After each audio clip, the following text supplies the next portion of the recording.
Latest episode দেখুন একদম add free. কলি দিদি, কলি দিদি কি হয়েছে? কি বেরিয়েছে রিপোর্টে? চুপ করে যাস কেন? বল না কি আছে।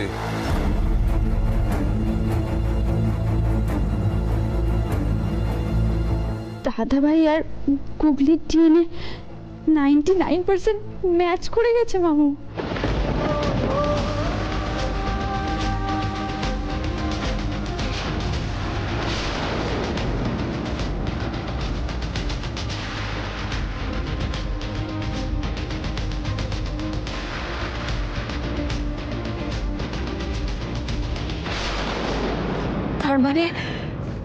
তার মানে গুগলি সোহাগ।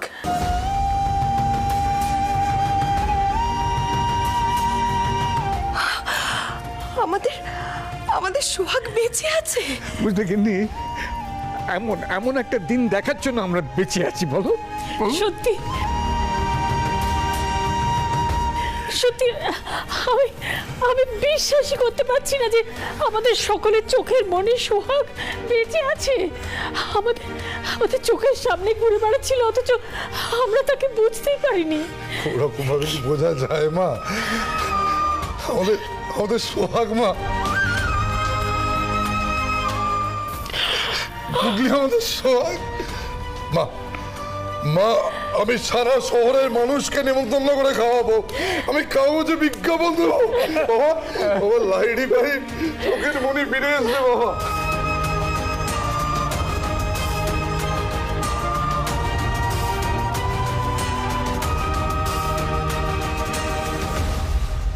উফ, এতক্ষণ ধরে তো এই মজাটা দেখার জন্যই অপেক্ষা করছিলাম।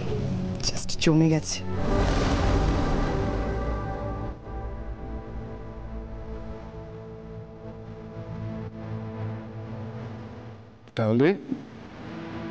তাহলে দেখা গেল গুগলি সোহাগ।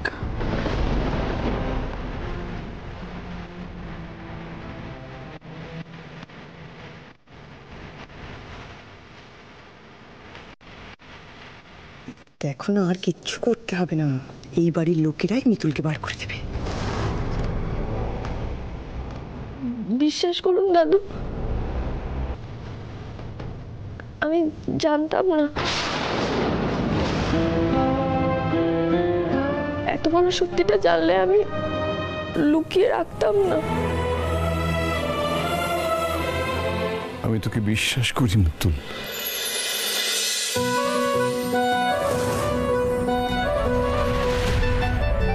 আমরা তোকে বিশ্বাস করি।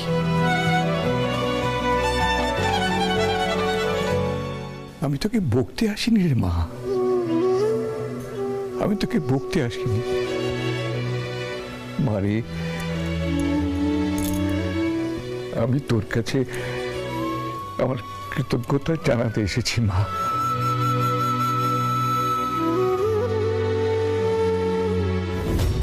তুই আমার হারানো সোহাগকে ওদের কাছে ফিরিয়ে দিয়েছিস মা। ওদের কাছে ফিরিয়ে দি।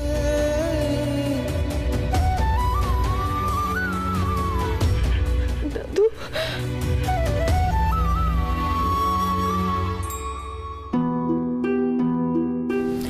মিতুল, তোর দাদু একেবারে ঠিক কথা বলেছে। তুই যে আমাদের কত বড় ঋণে বেঁধেছিস সেটা তুই নিজেও বুঝতে পারিসনি। তুই যে আমাদের কাছে ভগবান।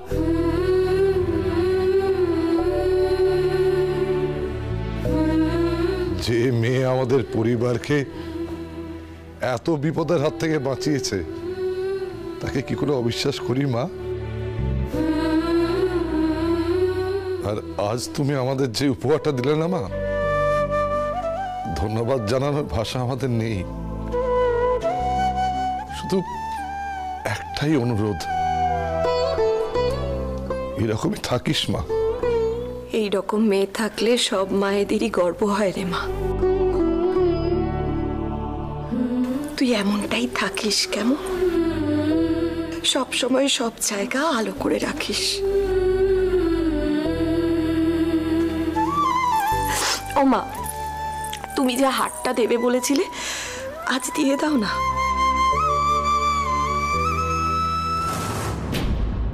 এই লাহিড়ী পরিবার থেকে আজ তো ওর একটা উপহার পাওয়া প্রাপ্য, তাই না?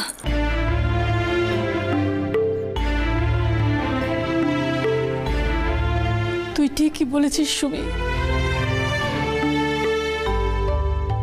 আজকের মতো আনন্দের দিন হয়তো আমাদের আর কখনো আসবে না।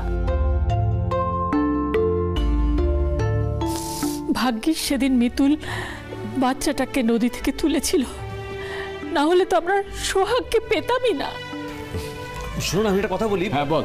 দাদু দেখো, মানছি আমাদের গ্রুপের বাকি মেম্বাররা মিসিং, কিন্তু এই মোমেন্টটা তো মিস করা যায় না। তাই সবাই মিলে একবার বলি, হ্যাঁ, 3 cheers for মিতুল পাল। তোমাদের সবার হই হুল্লোড় করা হয়ে গেছে না? মানে হয়ে গিয়ে থাকলে আমার একটা কথা বলার আছে।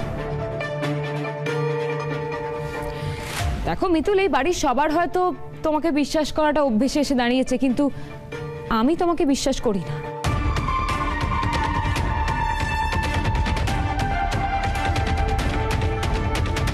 অবশ্য তার পেছনে আমার কারণও আছে।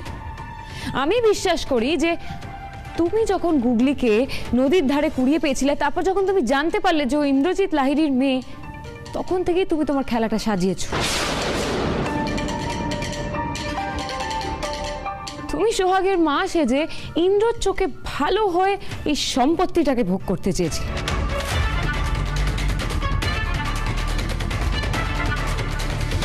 কিন্তু তবুও আমি তোমাকে ধন্যবাদ জানাবো, কারণ আজ তোমার জন্যই আমি আমার সোহাগকে ফিরে পেয়েছি। তোমার এই ঋণ আমি তোমাকে ফিরিয়ে দেবো মিতুল। তাই বলো, কত টাকা চাই তোমার?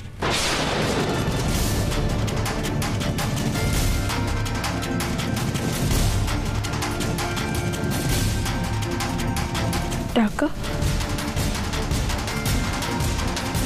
এসব কি বলছো তুমি অন্তরাদি? এই নাটক করো না, হ্যাঁ প্লিজ। আমি সব শুনেছি। থাকতে তো তুমি ঘূর্ণির ভাঙা ঘরে, ওখান থেকে এই রাজপ্রাসাদে এসে থাকছো।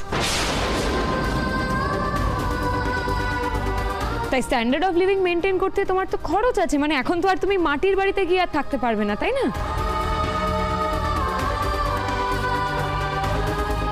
তোমার সেই খরচ আমি দেবো। অন্তরা, তুমি ঠিক কি বলতে চাইছো বলো তো?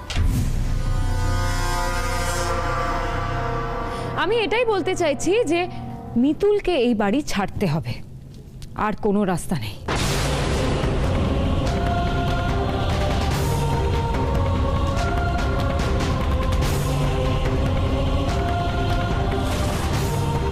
তুমি আমাকে ডিভোর্স দিতে রাজি হয়েছো, তারপর মিতুল কোথায় কিভাবে থাকবে সেটা তোমার লুকআউট নয়। আমি তোমাকে ডিভোর্স দেওয়ার সিদ্ধান্তটা প্রত্যাহার করলাম ইন্দ্র।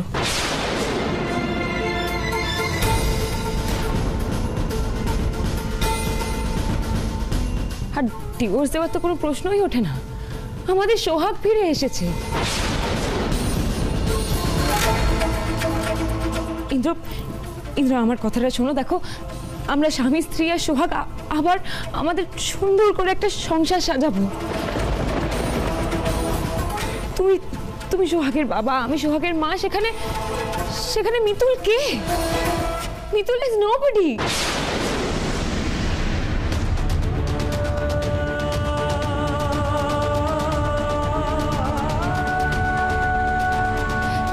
দেখো ইন্দ্র, এটা আমাদের পরিবার। এখানে মিতুলের কোনো অস্তিত্ব থাকতে পারে না। আমরা থাকতে দেব না।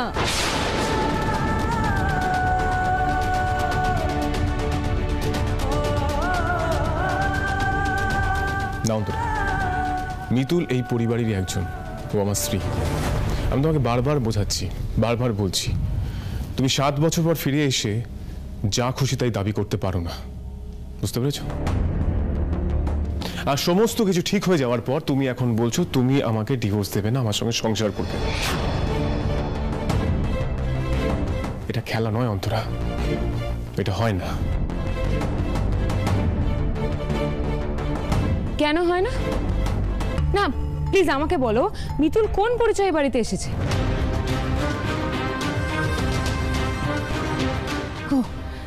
সরি সরি, তুমি নিজেই তো এক্ষুনি বললে না যে গুগলির মা হিসেবে ওই বাড়িতে এসেছে। তবে ইন্দ্র, তুমি তো নিজেই ওকে স্ত্রী বলে দীর্ঘদিন মানতেই না। তুমি গুগলিকে ভালোবাসতে বলে ওর মাকে ওই বাড়িতে রেখে দিয়েছিলে, তাই তো? শোনো অন্তরা, সব বিষয়ে কথা বলো না। আমরা আগেও বলেছি মিতুল এই বাড়ির মেয়ে, মিতুল এই বাড়িতেই থাকবে। ওর সম্পর্কে কোনো কথা আমরা শুনতে চাই না। আর ওর পরিচয়টাই তো মিথ্যে হয়ে গেছে দাদু।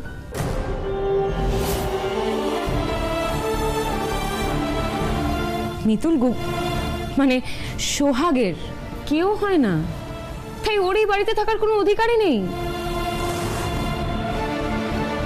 মিতু, তুমি এখানে দাঁড়িয়ে আছো যে, যাও।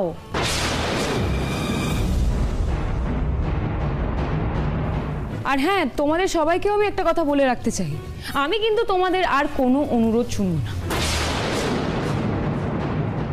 ও বাড়ির মেয়ে, অমুক তসুক, এসব কিচ্ছু শুনবো না আমি।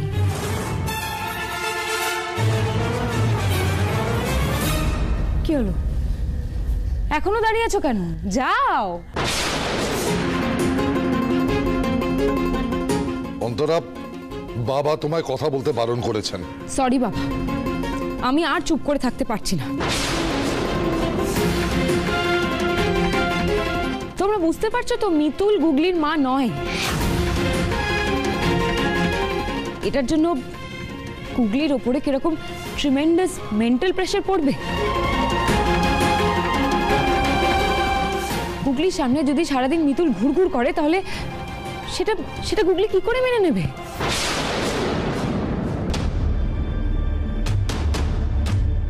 আর আমি তো বুঝতে পারছি না এই কথাগুলো আমাকে বলতে হচ্ছে কেন। এটা তো মিতুলেরই ভাবা উচিত।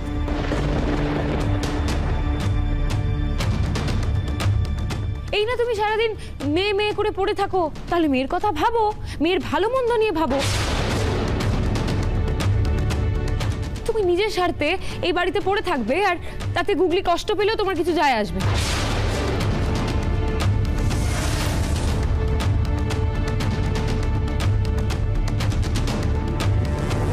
অন্তরা, আজে বাজে কথা বলে মিতুলের ব্রেন ওয়াশ করো না। মিতুল এই বাড়িতেই থাকবে।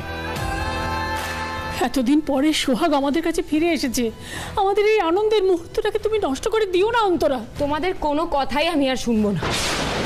আমার মেয়ের জন্য আমাকে এইটুকু করতেই হবে।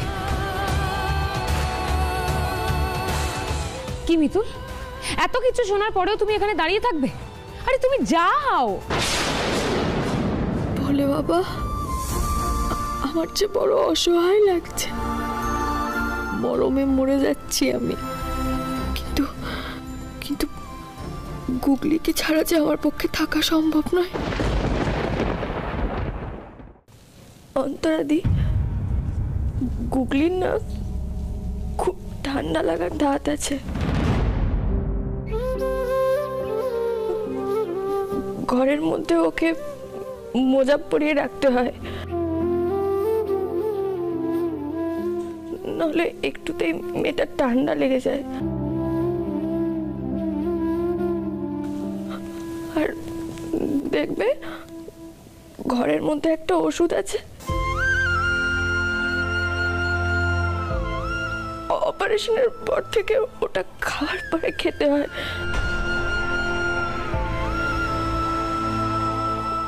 কলি দিদি জানে,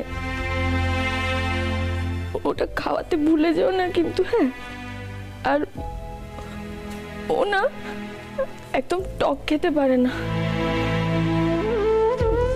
খাওয়া দাওয়া নিয়ে একটু বায়না করে, শাসন করতে হয়। শাসন করলে ঠিক খায়। আসলে আমি ছাড়া আমার মেয়েটার ধাত আর কেউ বোঝে না তো।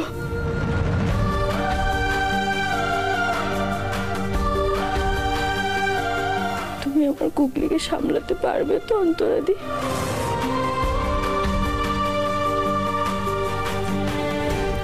মিতুল, এতটা ভেঙে পড়ো না।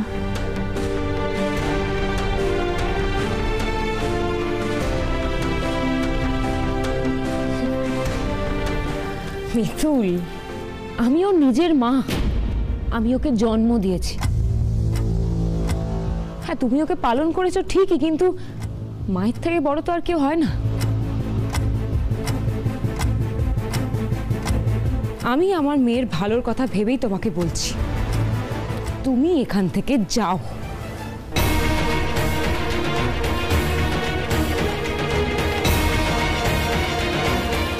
অন্তরা, আমি তোমাকে কি বললাম? মিতুল এই বাড়ি ছেড়ে কোথাও যাবে না।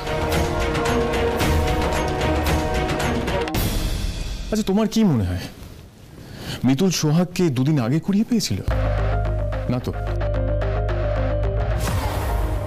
7 বছর আগে মিতুল সোহাগকে একটু একটু করে নিজের কোলে পিঠে করে মানুষ করেছে।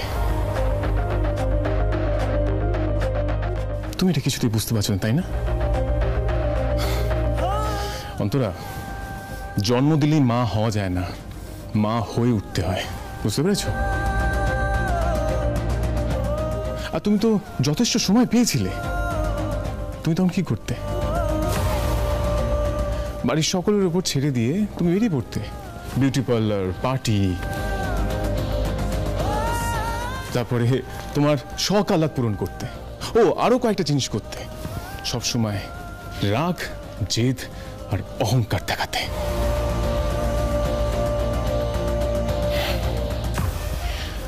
আমি সত্যি বুঝতে পারি না অন্তরা, আমি তোমাকে বারবার বলছি, তুমি কোনো কথাই শুনছো না। আজ 7 বছর পর তুমি ফিরে এসে আমার মেয়ে করলে তুমি তোমার মেয়েকে ফিরে পাবে? তুমি কেন ভুলে যাচ্ছ? মিতুল নিজে হাতে করে সোহাগকে বড় করে তুলেছে। ওই এক রত্তি মেয়েকে নদীর ধার থেকে তুলে এনেছিল, নিজের সবকিছু শখ আহ্লাদ সব বিসর্জন দিয়ে আজ সোহাগকে বড় করে তুলেছে। তাই আমি তোমাকে বলছি, সোহাগের মা মিতুল, তুমি নাও, বুঝতে পেরেছো? ইন্দ্র,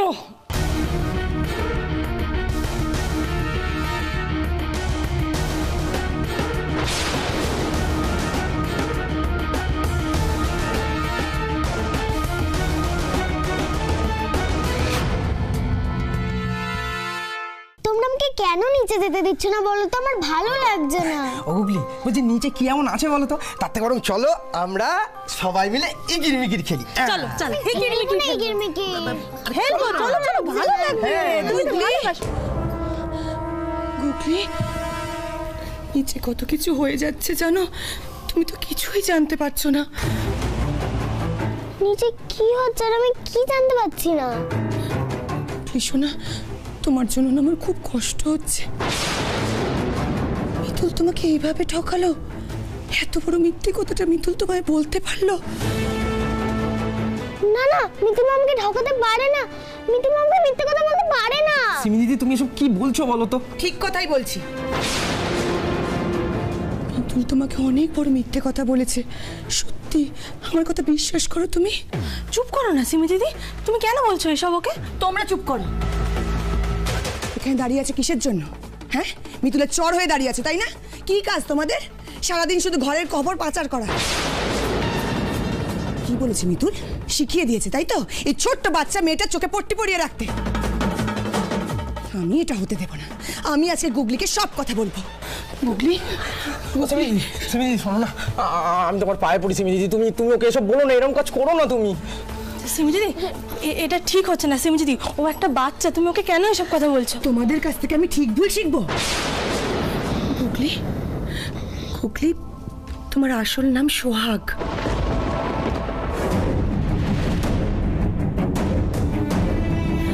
তুমি এই বাড়িরই মেয়ে। আজ থেকে 7 বছর আগে একটা অ্যাক্সিডেন্টে তুমি হারিয়ে গেছিলে। আর মিতুল মিতুল তোমায় কুড়িয়ে পেয়েছিল। তোমার বুড়ো ছেলেই তোমার আসল বাবা। খুকলি, যাকে তুমি ভয় পাচ্ছিলে সে তোমার আসল মা। মিতুল তোমার কেউ হয় না গুগলি, কেউ না। তুমি মিথ্যে কথা বলছো। মিথ্যে কথা বলছি না গুগলি, আমি যা বলছি সত্যি বলছি। এখন তো বাড়ির সবাই এই কথা জানে। নিচে নিচে এইসব নিয়েই আলোচনা হচ্ছে গুগলি।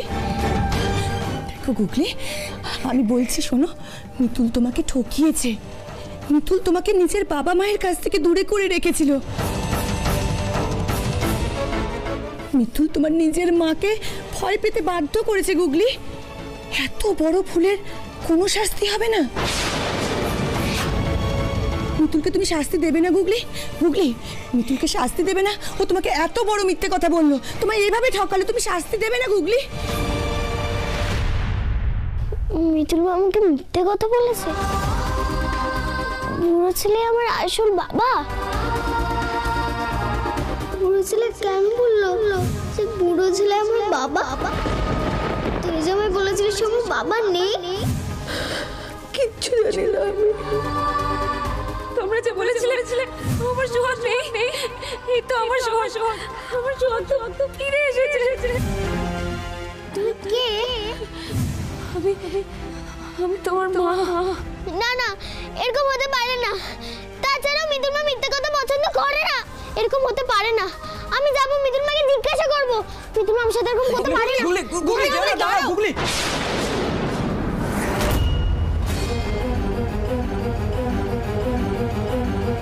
সলতেতে যে আগুন ধরে গেছে মিতুল, এবার কি হবে?